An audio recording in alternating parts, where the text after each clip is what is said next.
Guess দা food challenge. তো আমার food হলো এটা। তো আমার ফুড হলো হচ্ছে এটা। তো তোমারটা বড় আকারের না ছোট? আমারটা একটু হালকা বড় সাইজের। তো তোমারটা কি গোল? না। তো তোমারটা হলো হচ্ছে গোল না লম্বা? আমারটা লম্বা। তো তোমারটা কি ছোট সাইজের? হ্যাঁ। তো তোমারটা কি কলা? না। তোমারটা কোন কালারের? আমারটা রেড। রেড। হ্যাঁ। তো তোমারটা কি কি রঙের? বেগুনি। বেগুনি। হ্যাঁ। তো তোমারটা রেড কালারের মধ্যে কি হইতে পারে?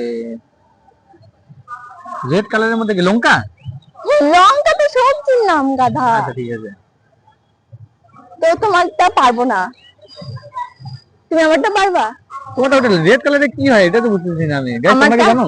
আমারটা স্ট্রবেরি ছিল, আর তোমারটা? ও বেগুনি। বেগুন মনে হচ্ছে বেগুন বেগুন। পাগল নাকি? আমি তো এখানে ফলের নাম আরে বলছি, এটাই তো তুমি মজা। সবজির নাম কেন এটাই তো বলতেছো? মজা। তাতে তুমি ধরতেই না পারো, আমি এর জন্যই বলছি ভাই।